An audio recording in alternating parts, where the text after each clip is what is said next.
Welcome to Steel Stories by US Steel. In this podcast, we explore the wealth of knowledge from leading industry experts to help you navigate the infinitely developing, renewable world of steel.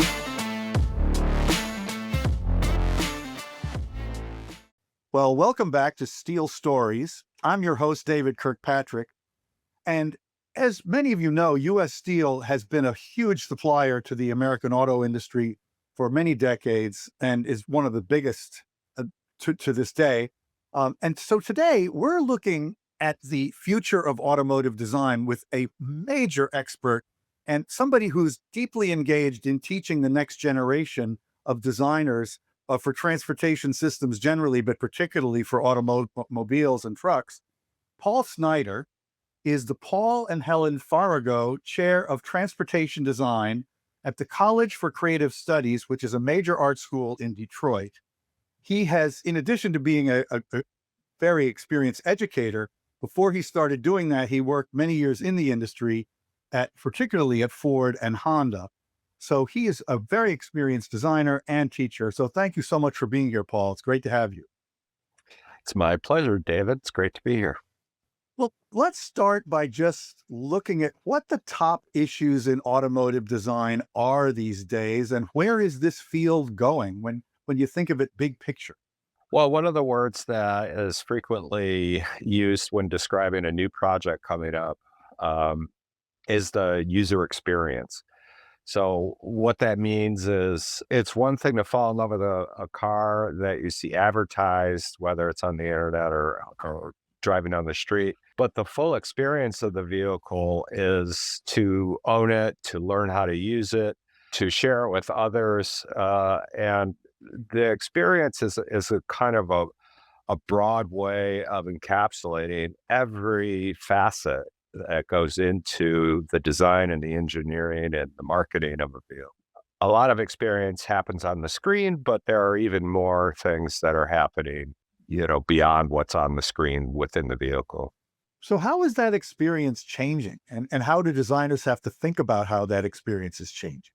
Well, the complexity now has really reached a point where it's kind of gone from all cars sort of operating the same. You could kind of, you know where your turn signal is and your gear shift levers either on the column or on the center console. Now there are many, many alternatives to that have been enabled by electronics, computer chips, things like that. Vehicle nowadays, basically, it has an iPhone built into it, not, specifically an iPhone, but the kinds of capabilities of an iPhone. It talks to your smart device. And then there's multiple computers making sure that everything is operating, that you're driving safely, that you're not tired. There's just a multitude of things. So the experience has gone from one where you jump in the car and you pretty much can drive it if you know how to drive a car, to one where you sit down and you really need to take a minute and just scan over all the different kinds of functions and controls that are now at your disposal. In some cases, that might just be a screen. In other cases, there are buttons as well as knobs and dials and levers, and things like that. Well, and of course, you may not actually need to drive the car at all because it may drive itself. And I know that's one of the reasons you call what you do a mobility curriculum. So talk a little bit about some of these big picture shifts that are happening in the industry and how that is incorporated in the educational kind of process. Right. Well, so that was one of the reasons I left the private sector and came to the academic sector for teaching. I was very, very excited about 10 years ago. I've been here in this role now 10 years. In 2015, and even a little bit before that, there was an enormous amount of hype about autonomous driving, about mobility, about taxi bots and vehicles that would drive you wherever you wanted to go with your hands off the wheel, and clawing back some of that time that you would spend in traffic to do any number of things in the vehicle. The notion of the vehicle becoming a third space between the home and work was kind of just coming about. So that was all very exciting to me. It turns out, so I took this role and I've been teaching that and educating the kids in the kinds of opportunities that will be presented to them eventually. But the whole thing's been taking a lot longer than I expected.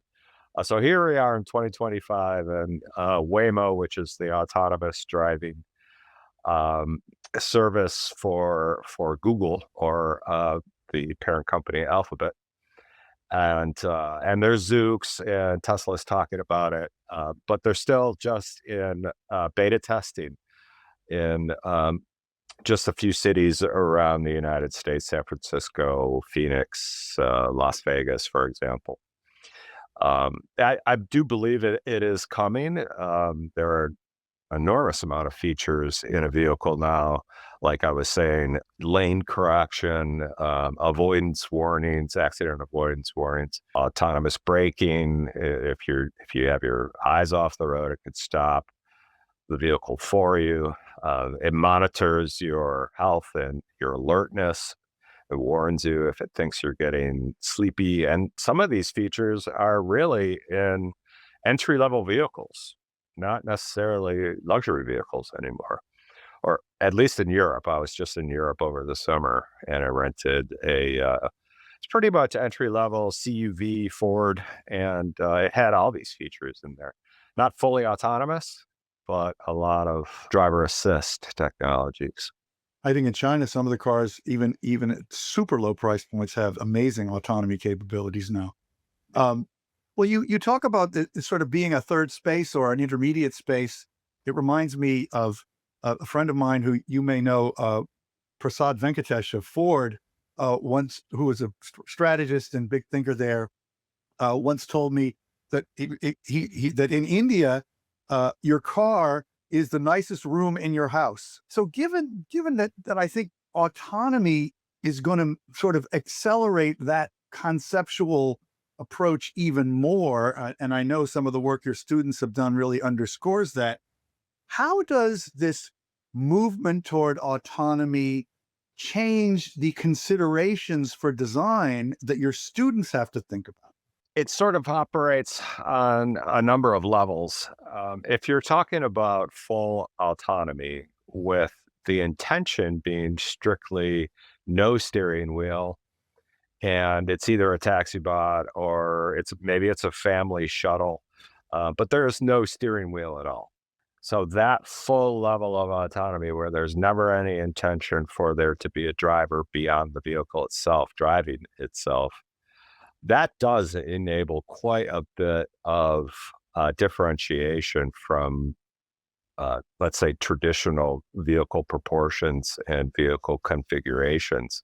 Because if you're not driving it, you don't have to face forward necessarily. You could face rearward. And if you can picture, a family sitting around a kitchen table driving down the road and, in an attractive safety cage, if you will, that would be very, very different from a vehicle that does have a steering wheel, but also has the capability of driving autonomously.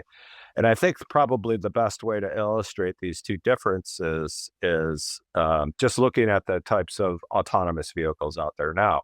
Despite Waymo's the talk or the hype being around how Waymo's designing its own vehicle at one point, and then they decided not to, they're using Jaguar, I think, I-Pace SUVs.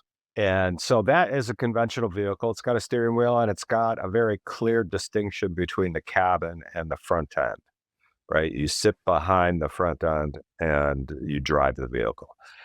Compare that to a Zoox, which many people still don't know about. It's kind of an insider company, insider in the sense that if you're inside the industry, you've probably heard of it. And that is a laterally opposed seating configuration. In other words, two people sit facing rearward and two people sit facing forward, and you could look at each other.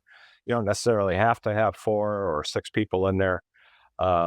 You can sit facing rearward or facing forward. There is no steering wheel. And it is a very lovely sort of kitchen, sort of a pasta pot shape.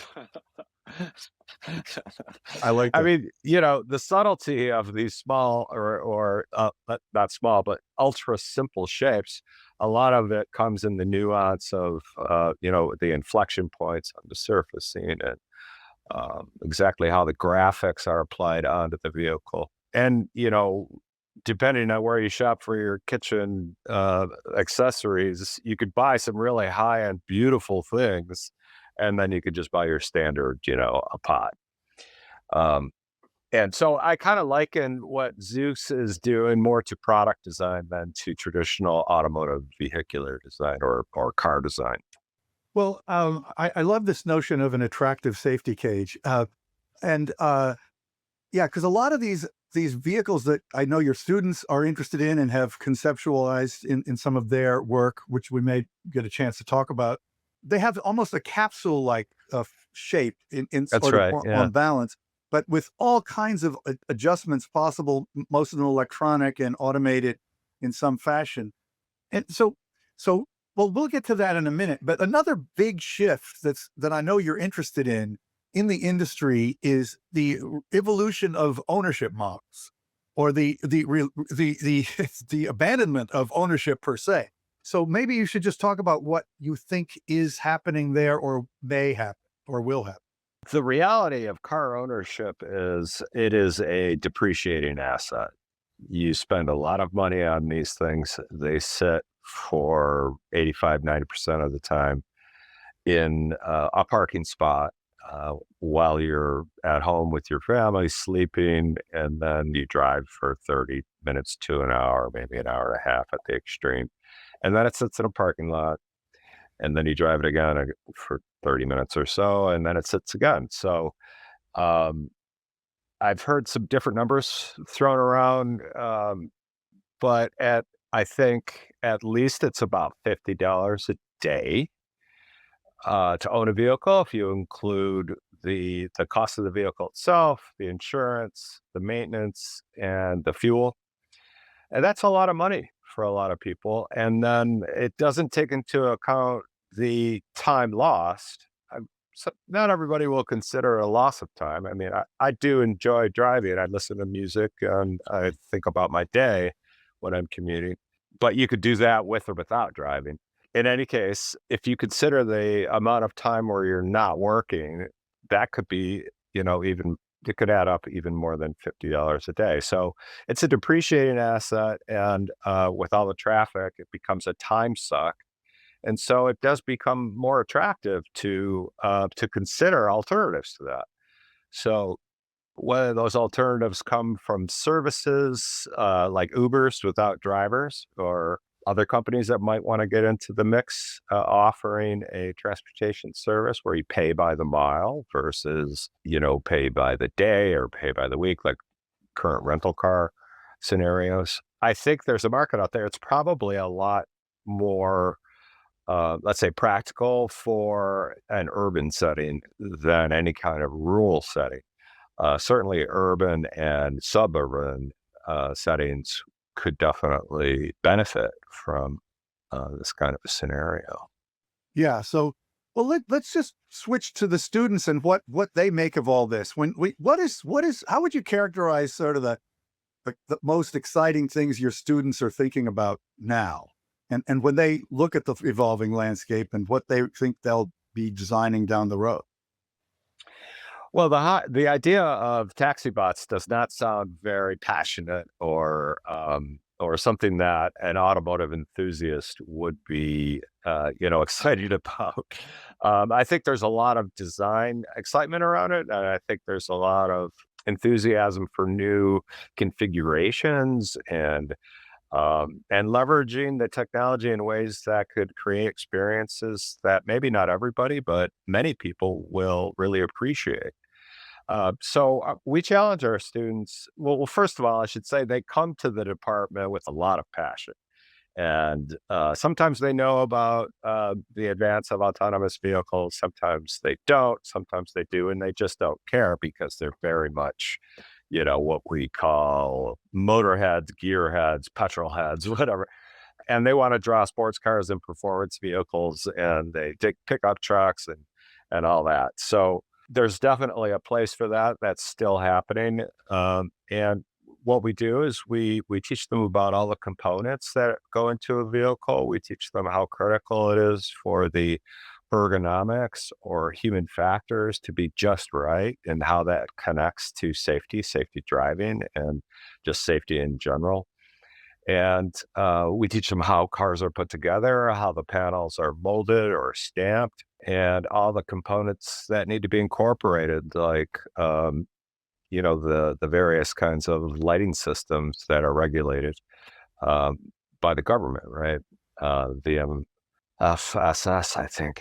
And so there's a lot in there, but it is very much a marriage of art and design. So while they're learning art and science, while they're learning all this kind of science stuff, so that they can communicate to the engineers about exactly how their designs will fit the requirements for manufacturing, they're also very, very passionate about the artistic side of it, and that is the beauty of the vehicle, its aesthetic considerations, its proportions, its sculptural surface language, and on the interior, the materials and the surfacing, as well as just a general sort of pleasantness. Depending on what typology you're considering, you may want something very sporty, which has a more of a driver's oriented cockpit type design, or if it's more of a luxury vehicle, it might feel more wide open, like a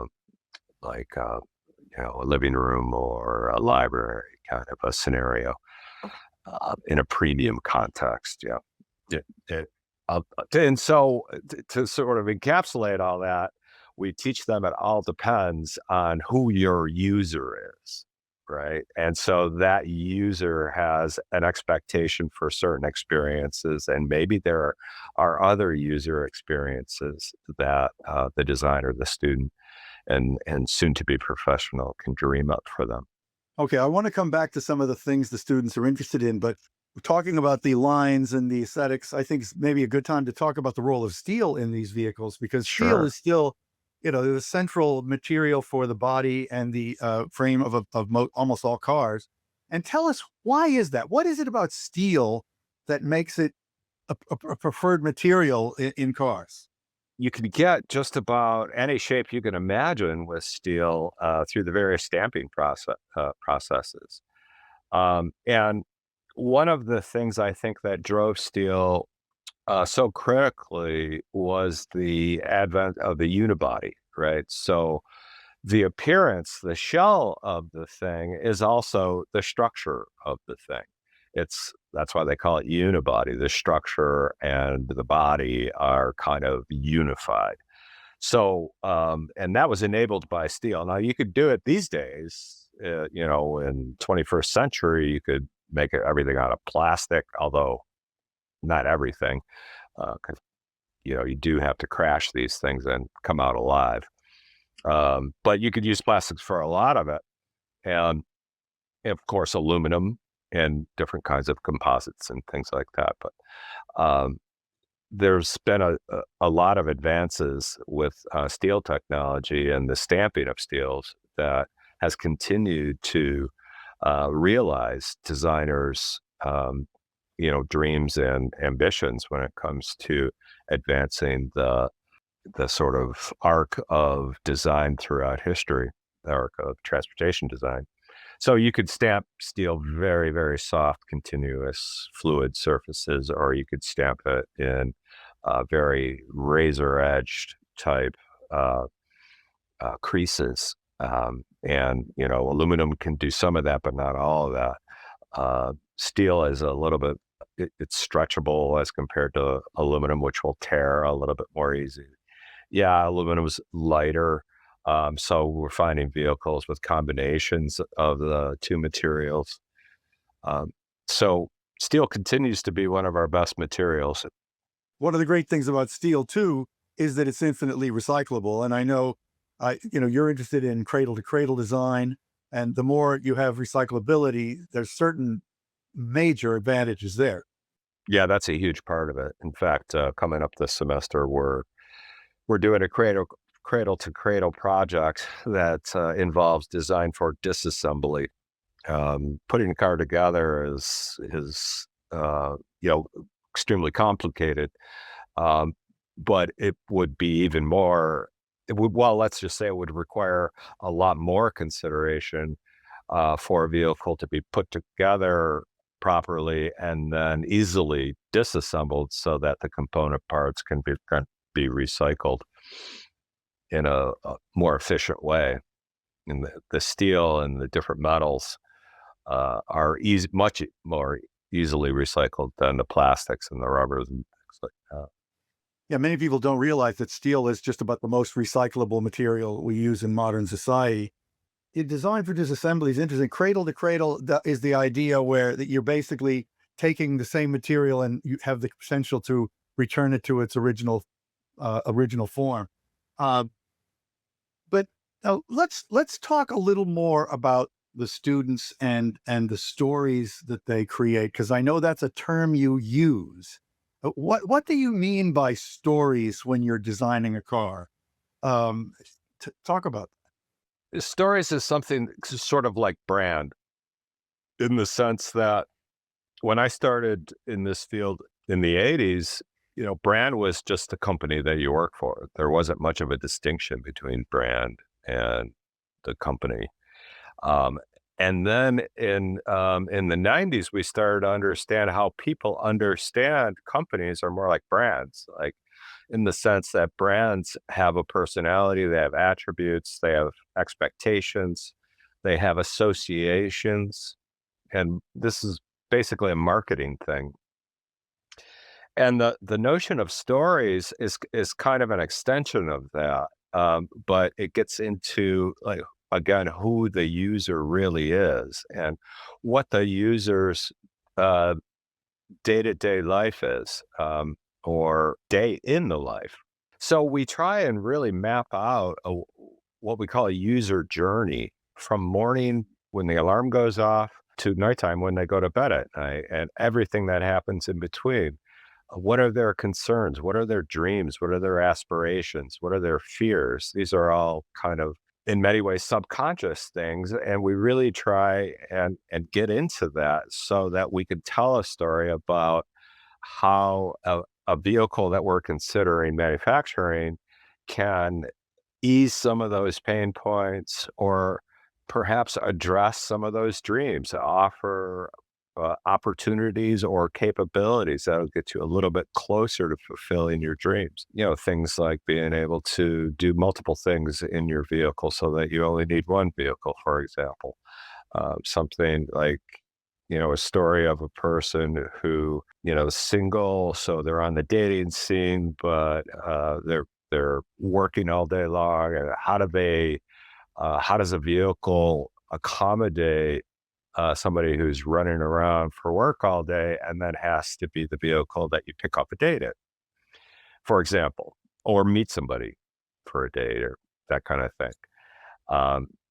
Stories can be about visiting a city. So we had a mobility project a few years back, and we decided that in the brief, everybody would come up with a mobility scenario to be used in New York City. Okay, it was a mobility brief, so we picked a dense urban environment that might be an early adapter for an autonomous taxi bot kind of scenario.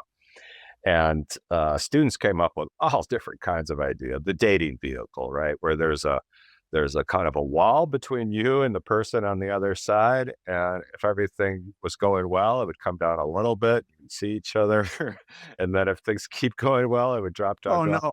And then before you Oh, know it it, adapts to your emotional. there's no wall there at all.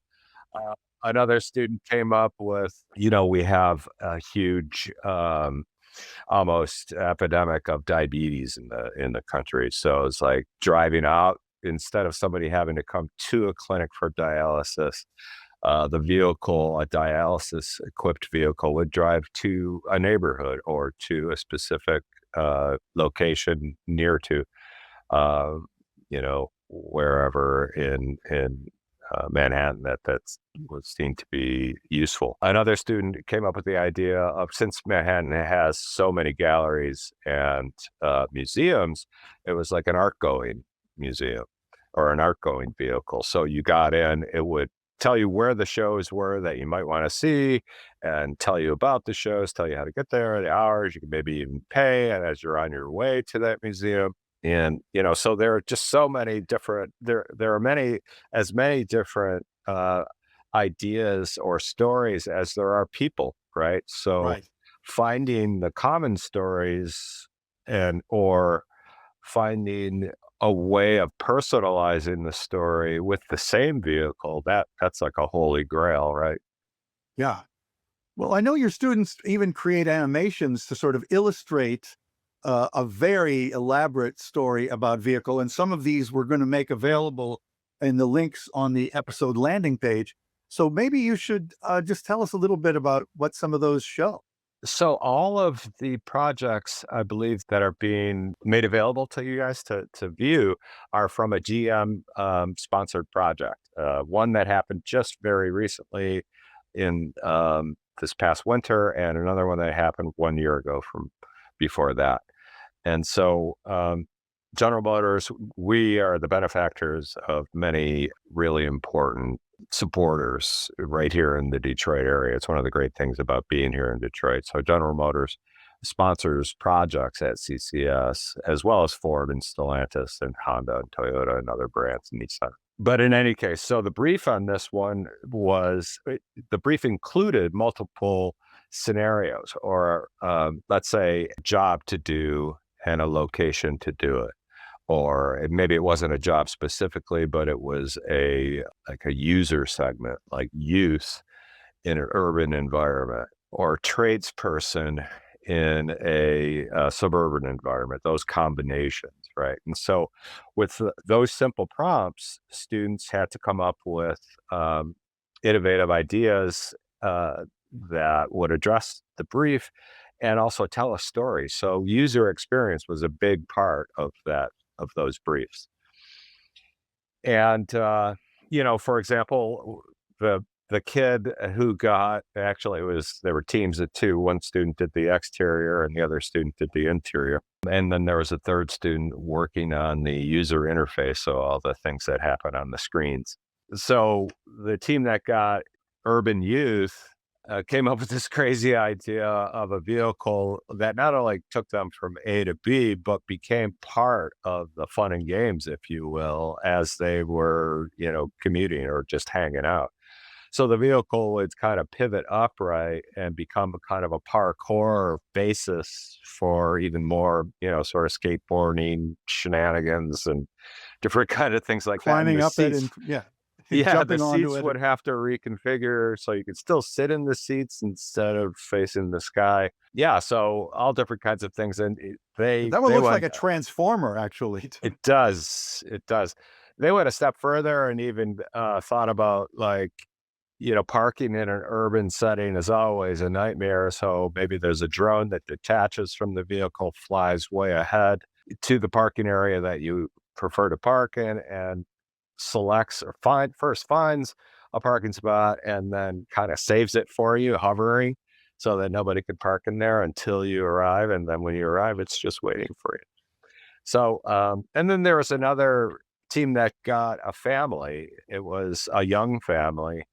And the story was they were going to visit their grandfather. And each one of these moments in that journey to visit grandpa was a kind of a memory. So that project was called Memory Lane, which was really, really thoughtful. And there's one shot in the animation where it looks like about a 5, 6, maybe 7-year-old kid is behind the driver's wheel with his hands on the steering wheel driving. But he's not driving. The car's driving itself, but the child is having the feeling that he's in control, which is, a big thrill. You remember those plastic. He's like playing a game in the car instead of you driving the car, but it's in the same position. And I think, Fisher Price back in the day had a fake plastic steering wheel, with a little horn in the middle and a shifter to kind of make you feel like you're driving when you're a little kid. But it takes it to a whole new level when you're actually behind the wheel of the vehicle, right? And safely so. One topic I want to bring up is Sid Mead. Sid Mead was a very famous automotive designer and futurist who worked very closely with U.S. Steel back in the 60s, in which, in fact, U.S. Steel published 5 books with his illustrations called the U.S. Steel Collection. And I know that he's kind of like a patron saint almost of automotive design students. And talk a little bit about the influence of Sid Mead and how you and your students think about him. Well, yeah, he's absolutely a patron saint. He's probably every transportation designer's inspiration to a greater or lesser extent. Certainly, I went through a period where I was combing through his books nightly, uh, just trying to learn something about illustrating a scene or just being inspired by this man's incredible imagination and ability to visualize. Well, first of all, imagine not just the vehicle, but the context and so many different nuances that you might take for granted, but really add up to a kind of impression of plausibility. Like, yeah, I can believe that this could be, a future that we could all live in. So it's just mind blowing. And, interesting that you bring them up in the sense that we were just talking about stories because, people say a picture does say a thousand words. And, Sid's illustrations of these gouache paintings, basically, through the attention to detail and through the construction of a future world, and illustrating it with at a certain time of day, whether it's evening cocktail hour or a business meeting or living off in some orbiting space station. The guy was really, and this was all many years ago, so he was really ahead of his time with his imagination. But he was kind of one of the first storytellers for automotive. Before that, we would draw cars on just, we might do some sort of abstract background, but we wouldn't put the vehicle in the context of a scenario that the vehicle would be used or appreciated. That came a bit later. And, of course, the marketers and the advertisers would be thinking about these things. But in order to sell the vehicle to the management within the design studio, having a bit of story behind it really helps convince the management, the design management, and even the engineering management when they come through the studio that, yeah, this is something that the users could really appreciate and, could be a hit in the marketplace. So Sid Mead was a real pioneer of that approach, right? He was a pioneer, man. He broke a lot of ground that hadn't come before him. And anyone who's interested in that can go back in the archives of Steel Stories because we've done episodes about Sid Mead and there's some illustrations of his available through those, etc. And you can hear his I think former Sentinel partner was talk one of about the it. first ones. Yeah, he was an amazing guy.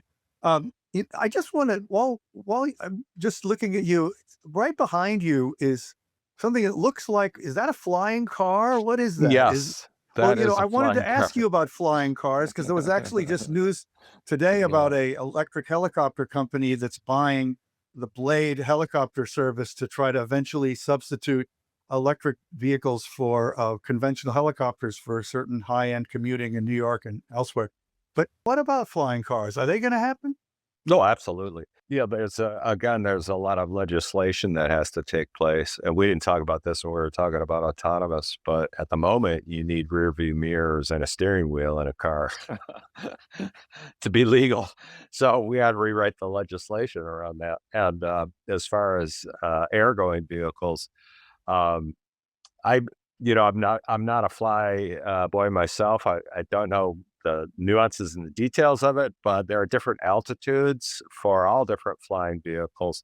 Like drones have a certain ceiling, and then helicopters have a ceiling, and small airplanes, and then up and up and up. So that we have to figure out where exactly these flying cars would operate. And I think there's already been a lot of work done there, and I think it's coming. But it's definitely coming. Lightweight materials, lightweight batteries are a huge, huge part of it. And batteries are getting more powerful and lighter. That's a big part of it. Noise is another challenge, but there are ways of mitigating some of that noise. And there have been investigations into locations for these kinds of call them heliports traditionally, but these would be something similar but different. Presumably, it would be more easily and much more inexpensively accessed than helicopters are now. So it'd be less for something that's strictly, very wealthy or business leadership would currently use. Anybody or most people would be able to use them. There was one interesting idea that a student came up with because of the noise, where we have the highway interchanges, where they're going in different directions, and right. some of these spaces are, tens of acres, right? Dozens of acres just for these highway interchanges. So that would be a perfect place. Nobody cares about the noise there, and there's a lot of open space. It'd be a perfect place for vehicles to be dropping into some of these areas that Interesting. there's nothing else there. Why not? Right. And it's already connected to the highway. So They're almost like passenger carrying drones is what we're heading towards in a way. And that's also going to really change geography and the nature of a city and what's a suburb and how far out you can go. I mean, I live here in the Hudson Valley. If that happened, you've got to believe there'd be a lot more people up here every day. it's one of these things where if there's a use for it, it'll probably happen, and will through legislation and other things. Hopefully, it won't overwhelm some of our remaining pristine landscapes around the country. Well, I think I'm glad you think that's coming because I think it could be very exciting. Let's go back to Earth again, though, because I know another thing that you're very interested in and you teach a lot about is what's called multimodal travel. First of all, tell us what that is and why it matters and how to think about where it's headed. Well, getting back to the vehicle or the car as really in most places in the United States, the only choice that people have to get around. It as we've established, it is an asset that's losing its value from the day you buy it, right? So alternatives to that are being looked at. And we might have a taxi bot that comes right to your door. And perhaps that would be a little bit more expensive than if you were to have a bicycle or a scooter or a single passenger vehicle with a limit to how fast it could go.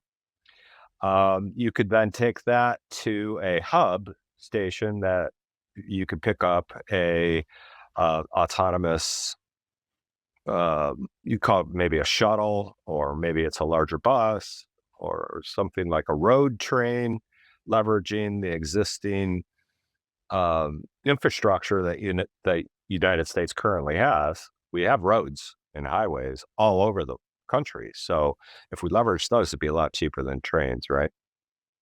But getting to some of the major arteries requires sometimes, if you're in the suburbs or rural, it requires a few miles travel. So multimodal tries to accommodate the first last mile, getting from your doorstep to a place where you can pick up a larger, faster vehicle for a longer distance. So it's almost like a multi-tiered consideration. The first tier is within just a couple of miles. It'll get you to a hub station where you can access the second tier for longer distance, and even the third tier, which would be air travel.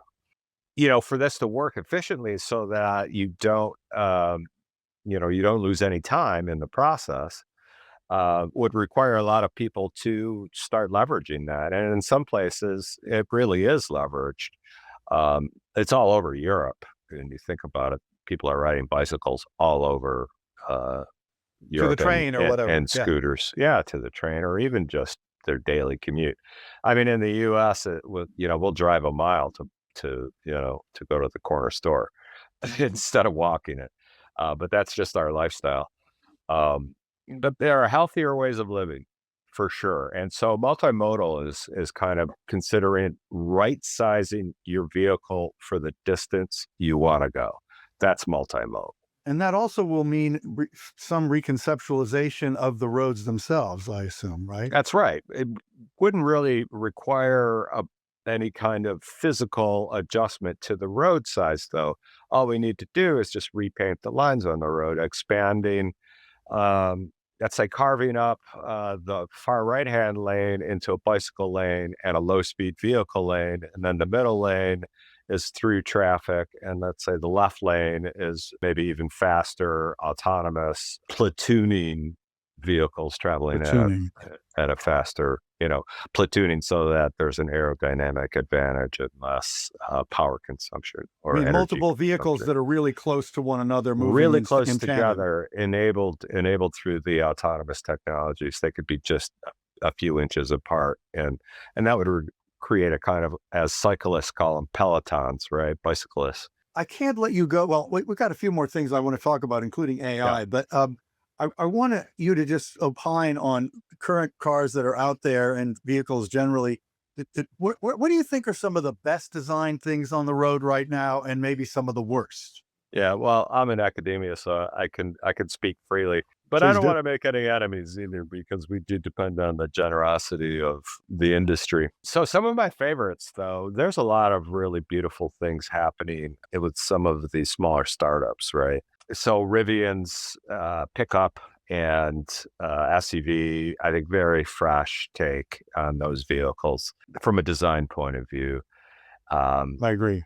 is it not Lucid? I'm drawing a blank. Lucid's pretty cool, though. Lucid is very cool. Yeah, it's the Lucid Air, right? Yeah, Lucid Air is a Yeah. really high Yeah, yeah, yeah, speed. yeah, yeah.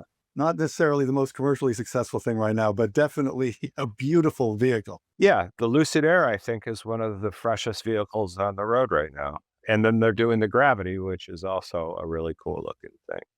I personally think the Zoox is one of the freshest things on the road as well. It's not on the road everywhere, but it is really, really cool. And it's leveraging some really creative thinking around the manufacturing as well. The front power module is absolutely identical to the rear power module, so that it could go forward or rearward. Forward, four-wheel steering is also there. It's symmetrical, not just side to side, but front to back. So the left front fender is the same as the rear right fender. You just switch them. So it saves a lot of money in manufacturing. So those are some of the highlights in terms of design thinking and innovation that are going on right now. I think as far as the examples of bad design, I don't know. I think, companies get stuck in serving a customer until the customer, eventually dies. And so you get a lot of old thinking and rigid thinking when you fall in love with just that one customer, and you stop innovating, and you stop really thinking about the possibilities of efficiency and new capabilities. So without naming any specific manufacturers, there's plenty of old car companies out there, legacy car companies, let's say, that stop innovating, and then they pay the price for that, and then they start innovating again. Well, let's talk about a newer company that has a very controversial vehicle, the Tesla Cybertruck. What do you think of that? I mean, obviously, everybody has an opinion on that thing. What's yours? When I first saw the photos of the Cybertruck, I had to ask myself why. There's got to be some rational reason for it to be breaking every design rule, virtually every design rule. I mean, these rules are meant to be broken for sure, and that's where new creative ideas come from. Why does it look like that? Why? And with a little bit of digging, I found that it was originally meant to be in titanium, so that's why it was ultra flat. And then it was going to be in stainless. And still there are some limitations to how you could bend stainless. But I think Stainless steel, ultimately, yeah. yeah, stainless steel, exactly, yeah. But I think ultimately it was a decision on Tesla's part to just kind of thumb their nose at the rest of the industry and just be the vehicle that doesn't care what you think. I think, the closest thing I can compare it to in some respects is the original H1 Hummer, like the actual military use Hummer. And then they started selling those to, private consumers. And it had a story behind it. And the story was that it was built for the military. It's got to be tougher than anything you could buy for, private use, since it's meant for military use. And it was attractive to some people. It's kind of, ridiculous to other people, kind of excessive, I would say. But the Tesla, the Cybertruck doesn't really have that backstory. It's sort of starting the other way around. One thing I definitely want to hear you talk about is the role of AI as it continues to evolve, and how that may affect the way we think of vehicles. I'm sure it has an awful lot to do with how we got to think about autonomous vehicles, since AI is a big part of how they work. But when you think about AI and the future of automotive design, what are the big things that come to mind?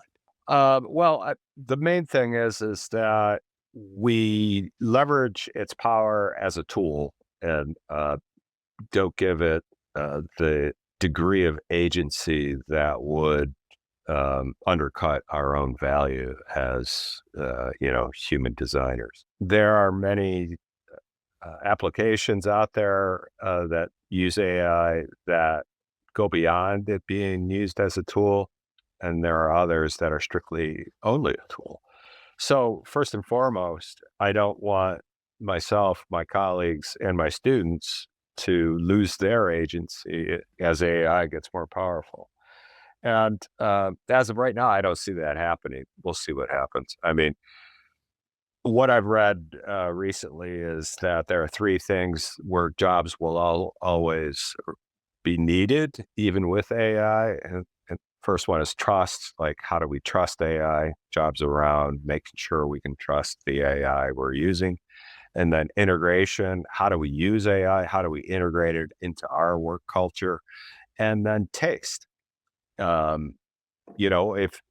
you're only using AI for your taste, then you're just getting regurgitations of tastes or other people's tastes that are already out there, because it's not coming up with anything new. It's just scraping what's there and giving it back to you, maybe reconfiguring it a little bit, but certainly the opportunity for something truly unique and new will not happen when it's just being derived from existing. So that's where our students and our field comes in. We're trained in aesthetics. We understand what people like, what and why. We start to understand how to convey a certain message. Let's say the difference between toughness and elegance, how surface languages can convey those things. And then simply as I was saying, coming up with new ideas, and coming up with new ideas that fall within a realm of acceptable taste. Now, not everybody cares about taste, and that would be our Cybertruck owners. Okay. Well, So there's always going to be exceptions, but on autonomous vehicles, you talk about the Zooks and cars that have no steering wheel, and presumably, the challenge for those is the edge case, right? Where, you need to drive behind your garage to put something in the back that, you're off the driveway or whatever, or you need to park in a weird place, or you need to go off-road even potentially. Is AI going to be an aid to all that in the future of cars that are driverless and don't have a steering wheel? Will you, for example, talk to the vehicle and be able to tell it what to do, and it will understand that? Is that something that's a real possibility, or happening now for all that I know? Well, yeah, absolutely.